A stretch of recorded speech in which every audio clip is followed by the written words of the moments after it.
What's up, everybody? My name is Dimitri Kofinas, and you're listening to Hidden Forces, a podcast that inspires investors, entrepreneurs, and everyday citizens to challenge consensus narratives and to learn how to think critically about the systems of power shaping our world. My guests in this week's episode are Eric Schmidt and Daniel Huttenlocher. Daniel is the inaugural dean of the MIT Schwarzman College of Computing, and Eric is co-founder of Schmidt Futures, and of course, the former CEO and chairman of Google, one of the most innovative and consequential technology companies in the world. The only person missing from this powerhouse panel is their co-author, Henry Kissinger, with whom they have written a phenomenal book titled The Age of AI and Our Human Future, which, as the title suggests, explores how artificial intelligence is transforming human society and what it means for all of us. This is a very good book, and my goal in today's conversation was simply to try and delve into as much of it as possible. We spend the first hour of our conversation discussing the technical dimensions of artificial intelligence, what it is and how it works, as well as how it will continue to shape and transform our social and physical realities. The second half of our conversation focuses on the national security dimensions of this technology, as well as the profound philosophical challenges that it poses for humanity and our need to find meaning in a world where machines will provide answers to more and more questions that humans have struggled with, in some cases since time immemorial, but without the ability, in many cases, to provide us with a reason or a methodology by which they arrived at those answers. For those of you who work in or are interested in blockchain-enabled applications and smart contracts, I also had a chance to ask Eric about where he thinks these technologies fit in an AI future, what the main hurdle is going to be, and what are some of the interesting projects in the space. If you enjoy the free content that we produce every week, I encourage you to take the leap and become a premium subscriber if you haven't already. There's no commitment, you can cancel at any time, and the entire library of subscriber content going all the way back to episode 1 becomes instantly available to you, including the overtimes, afterthoughts, transcripts, and rundowns, depending on your tier. So without any further ado, please enjoy this week's episode with my guests, Eric Schmidt and Daniel Huttenlocher. Doctors Eric Schmidt and Daniel Huttenlocher, welcome to Hidden Forces. Thank you. This is Eric. Great to be here. Great. I think a lot of people recognize Eric's voice, so if they don't know Daniel, they'll be able to sort it out. Before we start, guys, how did this book come about? How did you decide your collaboration partners? Of course, one of your other co-authors is Henry Kissinger, who provides so much in the course of the book. You can tell some of the things, even if you don't know much about Henry Kissinger, you can intuit what he provided. And then other areas, some of the philosophical stuff, I know he was instrumental. So how did the collaboration come about? Well, Dr. Kissinger and I met about 12 or 13 years ago, and he came to Google. And when he showed up at Google, he said, rather entertainingly to the Google audience, "I believe that Google is a threat to global civilization," which of course the Googlers loved because they loved the attention from Dr. Kissinger. So that spawned a friendship. Dan and I had worked together for many years. He worked for a while even at Google, as well as being a professor at Cornell. He was the first founding dean of Cornell Tech, more recently the founding dean of MIT's computer science program. So we were natural allies, and we started talking about these questions because Dr. Kissinger had been, when he did his undergraduate thesis before we were all born, he was very interested in the structure of reality, the history of the world, and Kant. And when he met with Demis Hassabis, who is the founder of DeepMind, he realized that there was a potential for a sort of a life-altering phenomena in AI as he understood AI. Remember, he's in his mid-90s by this point. It's a really remarkable story. Yeah, that is amazing that your co-author wrote his PhD thesis before you were born. It tells you a lot. His undergraduate, his bachelor's thesis. Yeah, his bachelor's thesis is very interesting. His bachelor's thesis set the limit of length for undergraduate theses in America at 351 pages. And there's now a rule that undergraduates cannot produce theses that long. Right, that's right. I think his PhD thesis was actually on limited nuclear war, right? So I probably had it backwards. Okay, so let's start with the very basic question. What is AI? So this is a question that will get different answers from different people, which is part of the challenge that we all face. The view that I have and that we take in the book is that actually the early definitions of artificial intelligence, going back to Turing and his imitation game, or what's known as the Turing test, are actually the best way to think about AI, which is to think about AI in terms of its performance, what it does, rather than in terms of how it does it. So very much like we can't get inside each other's heads. I don't really know what goes on in Eric's head. I don't know what goes on in your head. We can't get inside an AI's head. All we can do is judge one another and the intelligence of our human behavior in the same way that we can judge the intelligence of machine behavior, which is by what it does. And I think that some people viewed that as a little bit of almost sort of a cop-out by Turing because he sidestepped a lot of questions about what it meant to define intelligence. But in fact, I think when we look at how we look at human intelligence, it's really the right way to look at things. Well, what is the difference between, one, I should also say, maybe another question is, how does the sort of public's conception of what AI is compare with what people in the field think it is? And that might also be another way of asking, what is the difference between AGI and narrow AI? Because I think oftentimes people conflate or sort of put everything in the same AGI bucket. So every single person I've talked to when I say I'm writing a book with Dr. Kissinger and Dan on AI thinks killer robots. And that the makes one sense, thing, though. and the one thing we don't talk about in our book is killer robots. Because of the many things to worry about, killer robots are not on any of our list. That's the sort of big surprise about this. And you mentioned in your question AGI. AGI stands for Artificial General Intelligence. And it's a theory, it's a guess of what's going to happen in the next, well, Dan would say maybe never, and I would say maybe 15 to 20 years, because we disagree on the timing. So what we would summarize is that if you take Dan's definition of AI, which I'll summarize as computers that do things that are human-like, and you extrapolate the modest things they can do today, like manage suggestions, help you with your research, help translate things, and so forth, the collective industry believes that we will end up with human-like intelligence, which is not the same thing as human intelligence, in computers in a reasonably short period of time. That has enormous implications if it's achieved. This idea was popularized maybe 10 years ago as the term the singularity.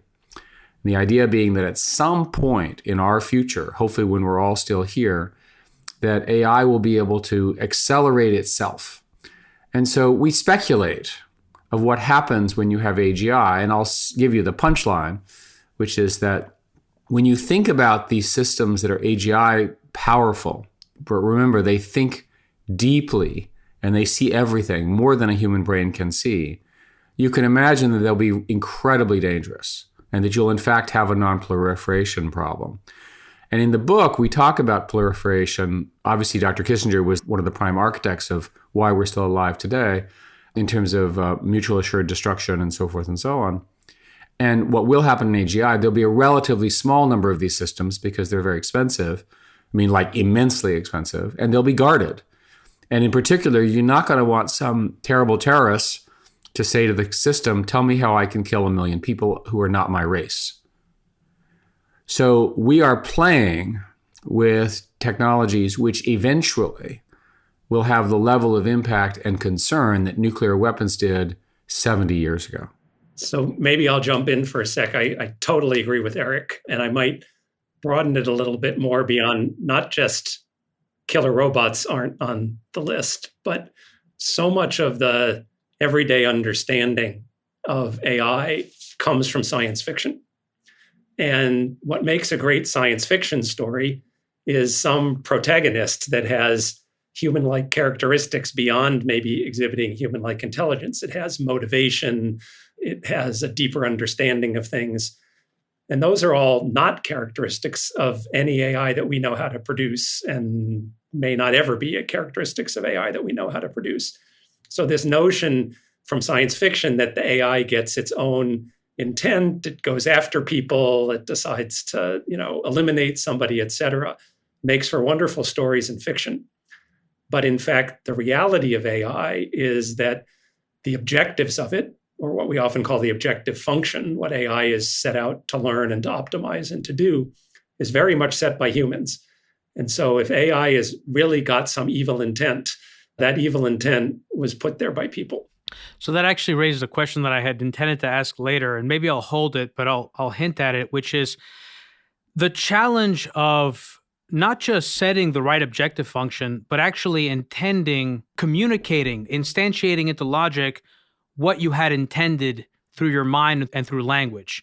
And that is a philosophical challenge. It's something that Wittgenstein grappled with, something that we talked about in our episode on philosophical mathematics, and whose work you mentioned in your book.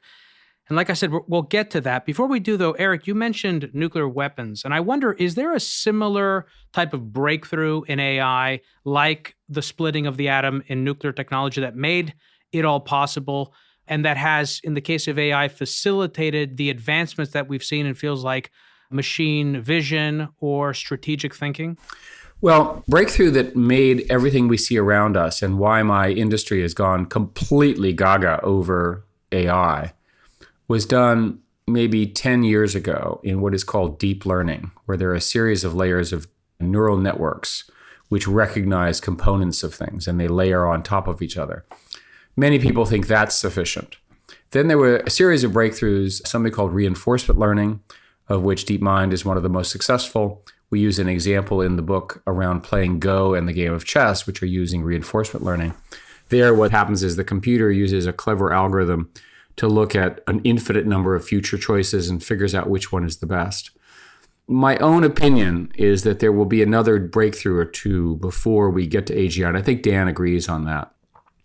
And the problem is that you probably can get to fantastic pattern matching, fantastic text generation, fantastic human-like insights in text and so forth. But as Dan likes to say, it's all about the objective function at the moment. And how would you do an objective function which consists of go think about interesting things and tell me what you want to think about, which is what you can do with a human. We're probably a breakthrough away from that.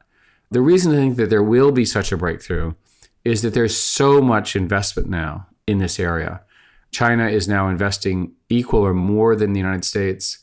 China is now producing more PhDs than we are. China is now investing in such a way that its top-rated papers are equal to ours. They've caught up.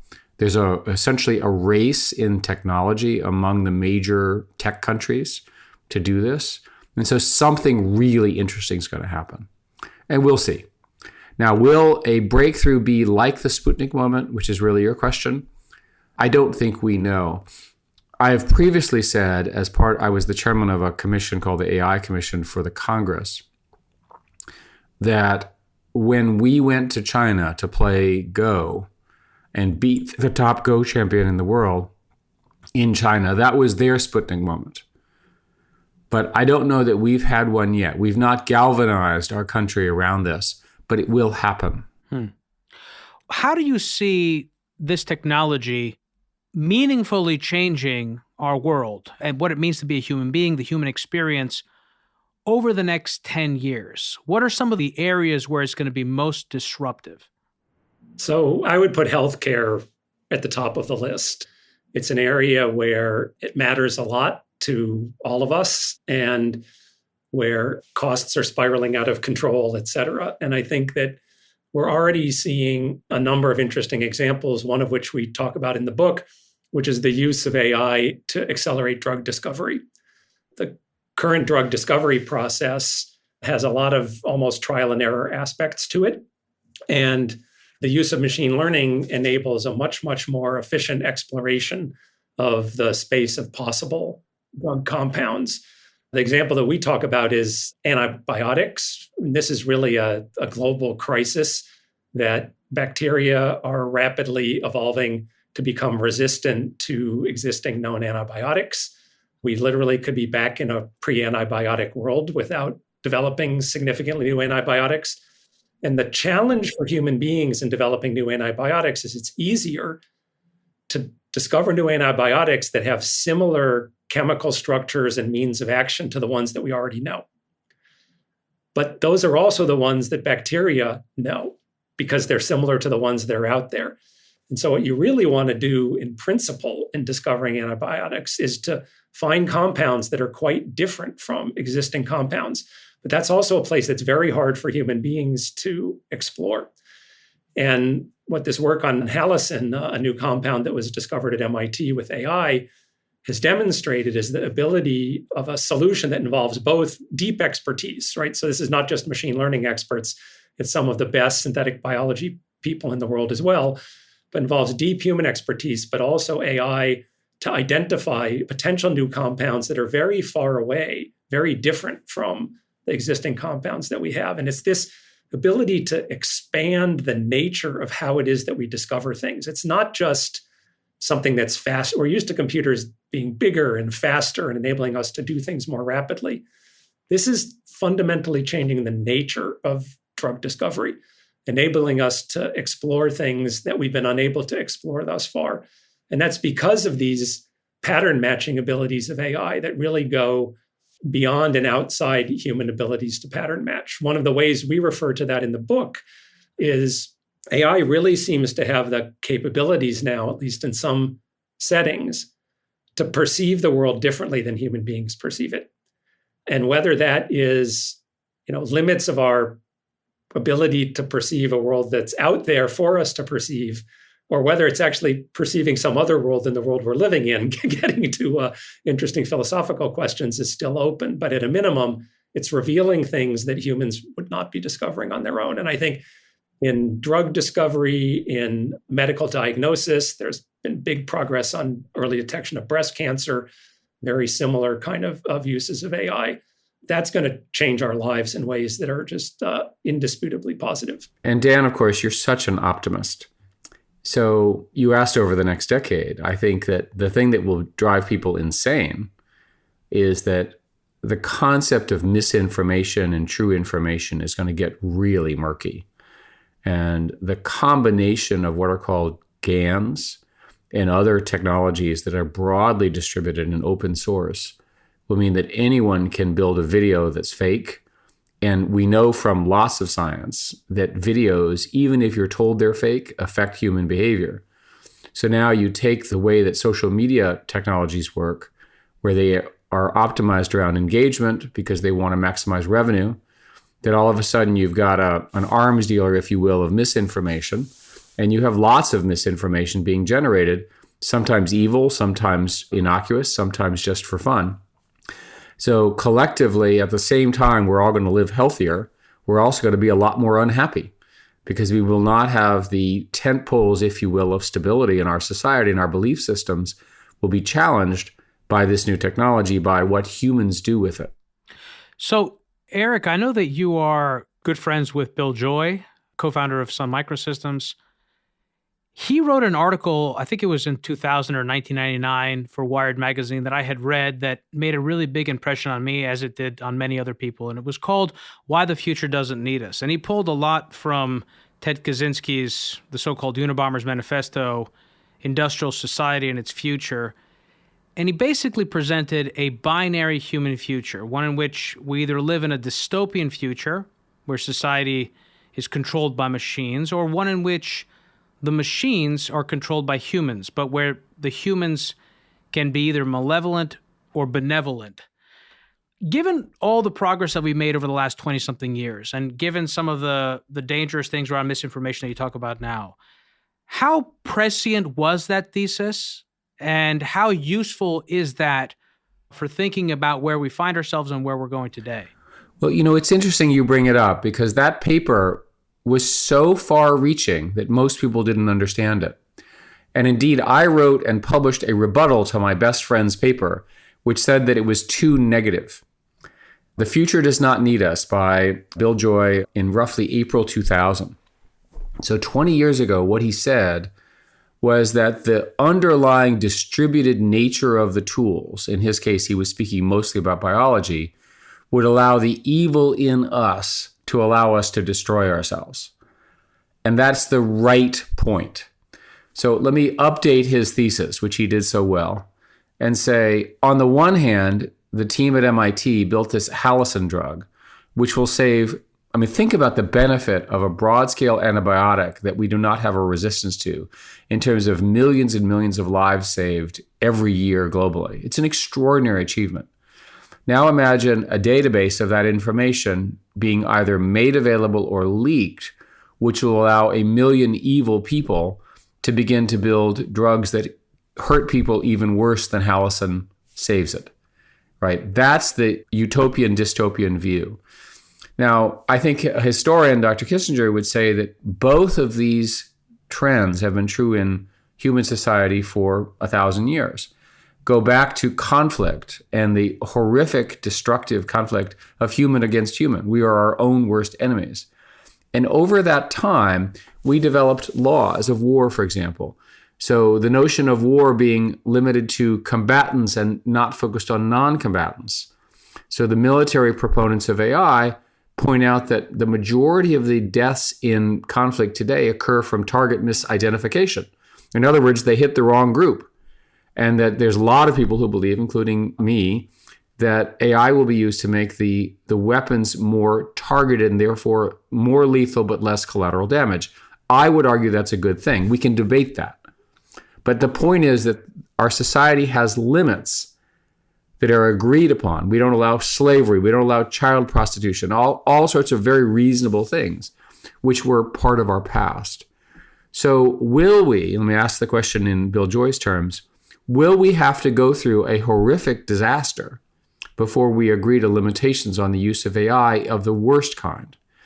In other words, my best example is Launch on Warning, where the AI system thinks that there's an attack going on and it launches, even though it's wrong and there isn't an actual attack for whatever reason. This is the Dr. Strangelove scenario.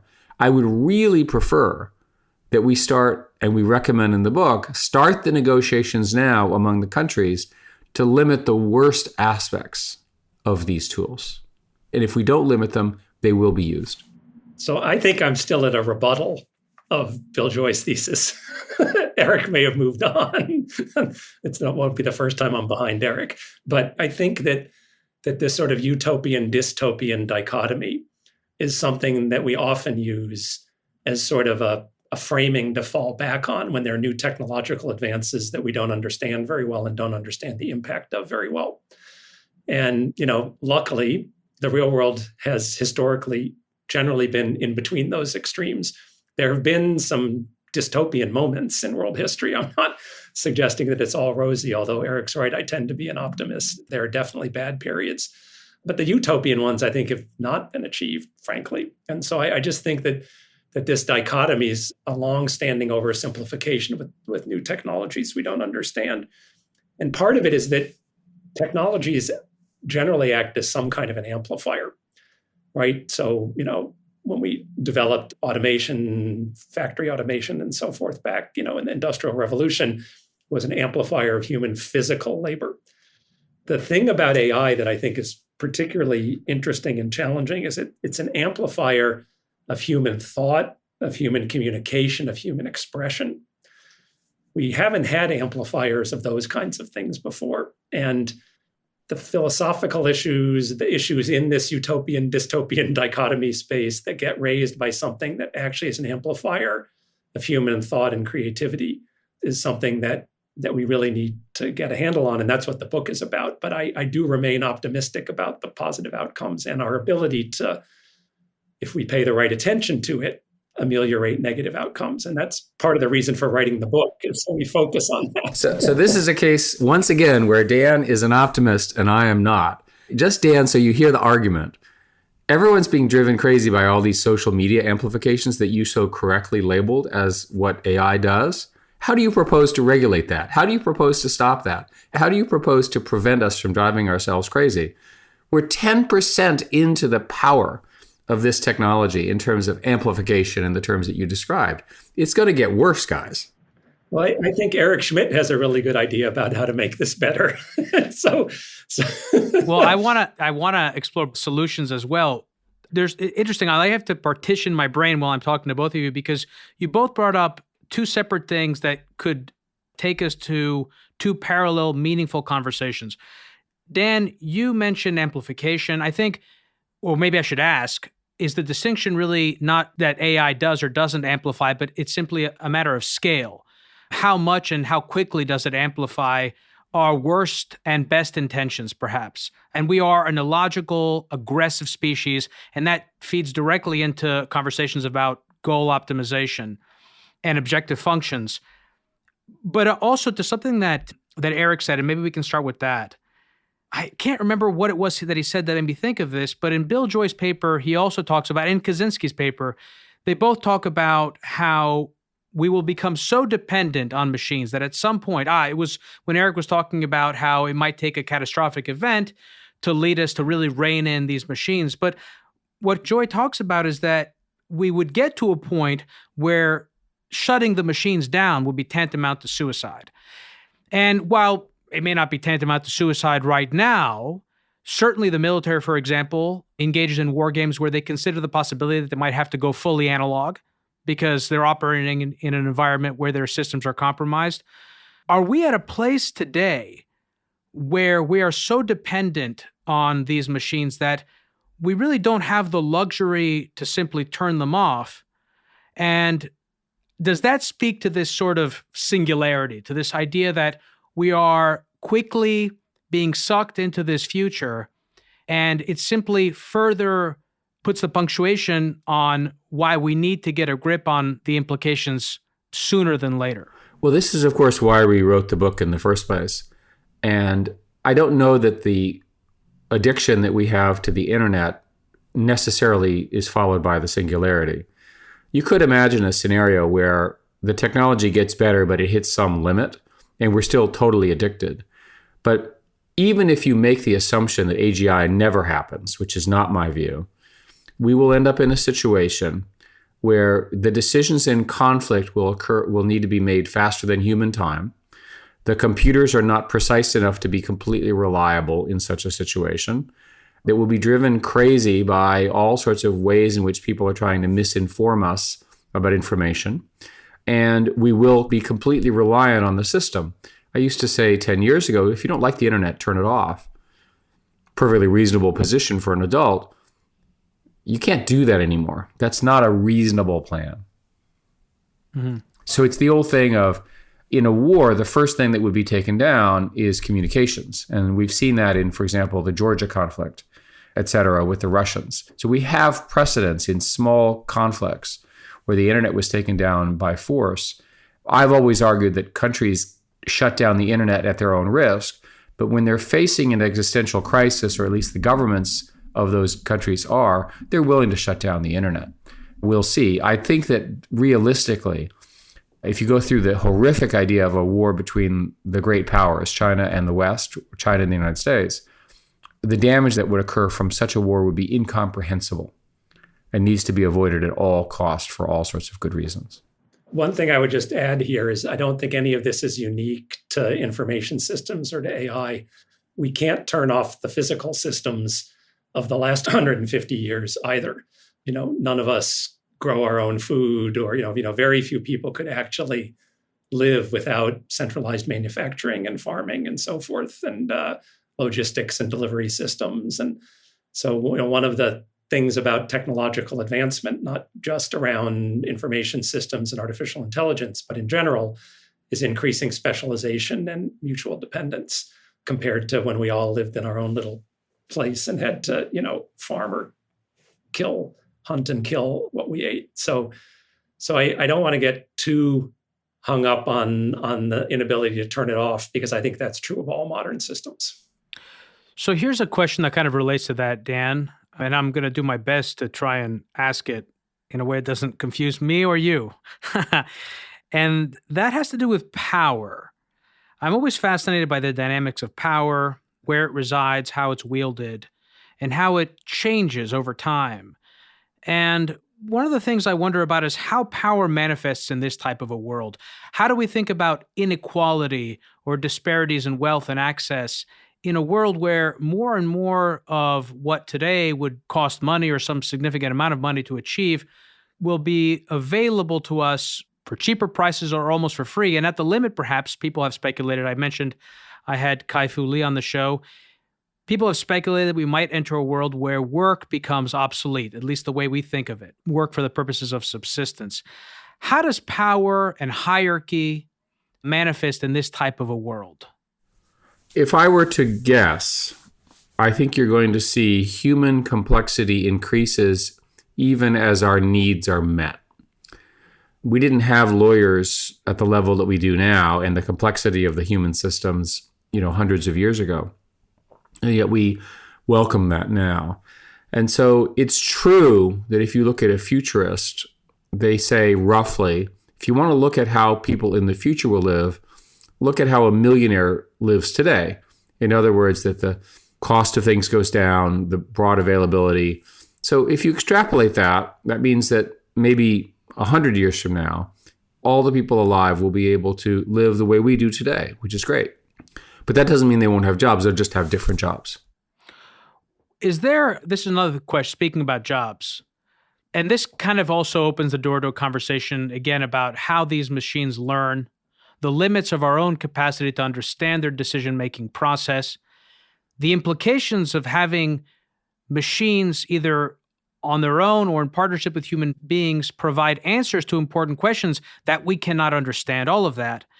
Do you see a future where a line of work becomes something along the lines of a priestly class of people whose job it is to effectively interpret the decisions or oracular pronouncements of these machines or these systems, and to help people have, if not an understanding of the mechanisms behind that decision or the thought process behind that decision, also a sense of meaning around the decision? Is that something that you could see happening? It is something that I can see happening, and that actually we mention in the book. I think it's a failure mode of moving forward. What we talk about in the book is that, before the Enlightenment, faith was the main way that people understood the world. Then with printing and literacy and so forth, in the Enlightenment, it became faith and human reason. And now we're moving to a world where it's faith, human reason, and AI. And it could be that AI is such that we can't characterize it with human reason, and we also can't characterize it in some new way that's unique to AI. And so we start to characterize it as part of faith. And exactly what you said, sort of priesthoods that sit there and interpret it.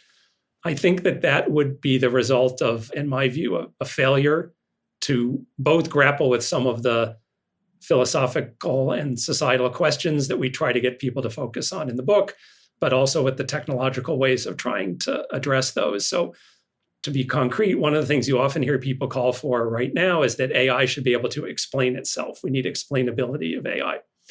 And obviously, if something could explain itself in human terms, then you don't need the priesthood, right? You interact more directly with human reason. I think that's much too narrow a characterization of what we should be looking for. I think what we really need is AI that you can interact with in a way that you become convinced that you understand how it got to the recommendation or the conclusion that it got to. So I think of that more as an interrogatory interaction than just being offered an explanation. In fact, again, I think often the analogy we should go back to is, what is it like when you interact with two people? So if someone just gives you their explanation of how they got to something, take it or leave it, it's not very satisfying with another human being. You want to be able to challenge what they're saying. You want to be able to push on it. You want to be able to have an interrogatory engagement to become convinced that what they are doing or saying makes sense. And I think that's really what we need with AI. We need this ability to interrogate and to interact directly, not via intermediaries, not via a new kind of priesthood, but also not to expect that AI should just be able to explain itself. Humans don't explain themselves in very convincing ways a lot of the time either. So I liked your phrase about the priests who are interpreting, because Dr. Kissinger would say that when you get a sufficiently advanced technology show up, people do one of two things. They either rebel in the form of a revolution, or they invent a new religion. And if you invent a new religion, you need a high priest to interpret it. So the analogy is really quite good. In the book, we talk about something called GPT-3, which is last year's big success in AI, where the system essentially reads all the text that it can find, and it has a scary understanding of the concepts within the system, and it can generate text. And we have a quote in the back of the book where the GPT-3 system is asked, "Are you human?" And it says, "No, I'm a language model. I'm not a reasoning model like you." Things like that. And many people believe that these language models are going to ultimately be incredibly powerful conversational allies for humans. The problem is, how do you know all that it knows? What if it has a secret compartment that it can't tell you and you can't find, which is quite dangerous, that it didn't realize it learned and you didn't realize it had? Are you willing to deploy that on millions of people? Or are you going to have some kind of regulator? We don't know yet. So how similar is what we're experiencing currently with social media, with these technologies, where, yes, we interact with these systems. However, they learn from us and they shape our behavior in such a way so that it's unclear how much of our behavior and how much of our speech and how much of our actions actually reflect our own independent volitions and how much of them actually reflect the volitions of these machines. Well, today the social media is essentially, as Dan aptly described it, is an amplifier. So you get some crazy person who thinks vaccines don't work and denies all the science, and all of a sudden that person has millions and millions of followers because of amplification. We've always had such crazy people, if you look at the history of sort of fads and fallacies, but now they get amplified. Now imagine that you have a computer serving in the place of a human that is busy spewing out such fallacies without any sense of moral consequence. You can see how it could get much worse. The key distinction is that social media today, the content is essentially human designed, but computer amplified. In the future, the social media, in theory, could be computer generated and computer amplified. And that, in my view, is very dangerous. Well, I want to talk about that too, because that's very fascinating. Isn't something, though, that happens with these algorithms that they reduce the evolution of thought, so to speak? You guys actually touch on this point in the book, the irony, which is that we live in this sort of on-again, off-again postmodernism where their subjective experience of the world is amplified in their own heads, and sort of the experience that they come to the system with becomes more deeply ingrained than it otherwise would because the machine is learning from the existing state of the world. But at the same time, people are becoming more obstinate in their beliefs that those subjective experiences are somehow objectively true. Is that true? Does that resonate? And how does that relate to my initial question? Let me give you a simple way of framing it, and then Dan can actually give a better explanation than me. I doubt that. Let's assume that every human's primary problem in life is anchoring bias, where they anchor on an idea and then they believe that and they judge. And a lot of people believe that's true.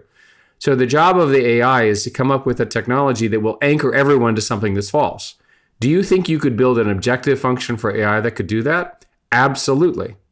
And if you wanted to, I'm sure you could build a social media platform that would do that precisely. Dan? Yeah, so I think with respect to social media, it's really crucial to recognize how critical a role AI plays today. You're not interacting with other people on social media. You're interacting with AI-mediated other people. What is recommended to you is all done via AI. And frankly, what appears on the platform is mainly decided by AI. The enforcement of the quote-unquote community norms, there's just too much information there for humans to be making those decisions.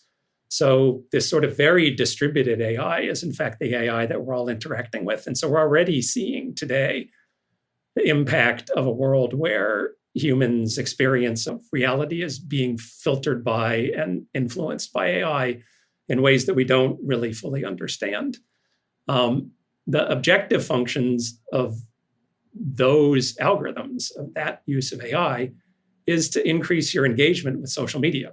That's a pretty simple objective function. It's not a secret. And as Eric was just saying, you can envision other objective functions.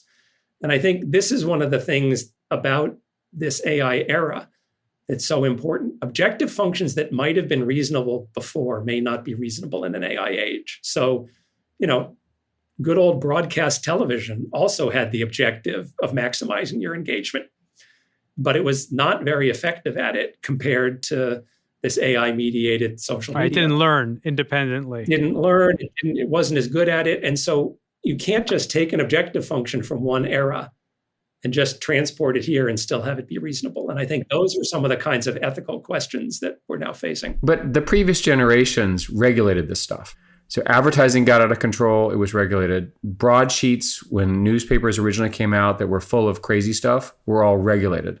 There's history after history that when new technology came along that used the principle that Dan is talking about, which is sort of an engagement principle, and where they would basically go over the end, they've all been regulated. I was listening to the radio yesterday, and I was listening to it online, and it doesn't have a limit on the number of commercials.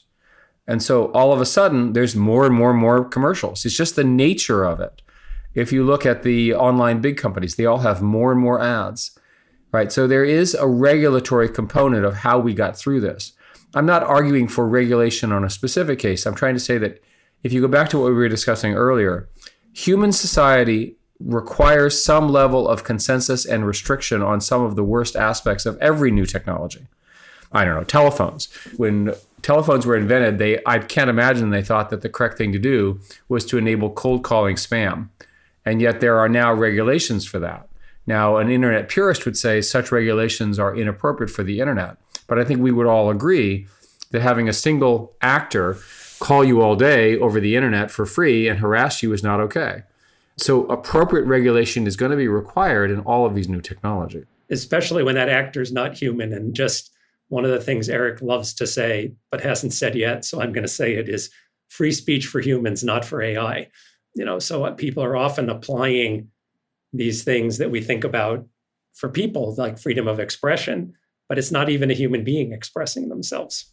So to the point about regulation, that raises two interesting points. One is the practical, which is something that I would like to discuss. How do we go about setting the right types of regulations? And two is the larger conceptual point, which is that regulation has unintended consequences. I've heard Eric talk about his concerns around some of those potentially unintended consequences in Europe's approach to regulation. But that also speaks directly to thinking about objective functions. And case in point, Facebook. Facebook has been dealing with this now for years, ever since the election, really, which is that there are unintended consequences to its approach to monetization and to its objective functions. And yet, because it doesn't fully understand them, it struggles to be able to sort of fix the problem while at the same time ensuring the vitality of its cash flow. How big of a problem does this become? Not specifically Facebook or Facebook's specific dilemma, but the broader conceptual issue, which is that as we deploy these technologies in the world, they increasingly provide results, some of which we're happy with and some of which maybe run contrary to what we intended. And yet we struggle to figure out how to remedy them. I think it's going to be very, very difficult to find effective regulation. If you look at the politicians, they typically respond by saying, break these companies up. Breaking them up will have almost no effect on the issue of misinformation and the kinds of things people are talking about. You just have more competitors doing the same thing. You have to think, going back to Dan's architecture, you have to think about this objective function question.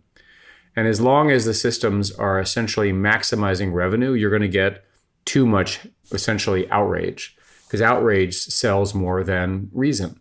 That's just a human rule. So I defy you to figure out a good way to do a rule in writing from the government that will solve that. In Facebook's case, to be specific, and I know you wanted a more general answer, the issue with Facebook is that they knew what they were doing and they did it anyway, with all the leaks recently. So what we know is that companies will overstep judgment in some cases, and it depends a lot on the company, the way the decisions are made, the unintended consequences of their actions. It's going to be very, very difficult. A better answer, in my view, is to come up with a competitive framework and a new set of technologies which change the game again. Because that's the quickest way to solve this problem is with capitalism. By the time I worked very, very hard on delaying regulation of Google in Europe, and we managed to delay it for 6 or 7 years. Well, before there were a series of antitrust cases, and I won't go into the details there. But the important point is 6 or 7 years is an eternity in the AI space. So I actually want to continue this line of inquiry about regulation, guys. And I also want to talk about the military and national security dimensions, as well as some of the more interesting philosophical questions. I'm going to move that second half of our conversation into the overtime. For anyone who is new to the program, Hidden Forces is listener supported. We don't accept advertisers or commercial sponsors. The entire show is funded from top to bottom by listeners like you.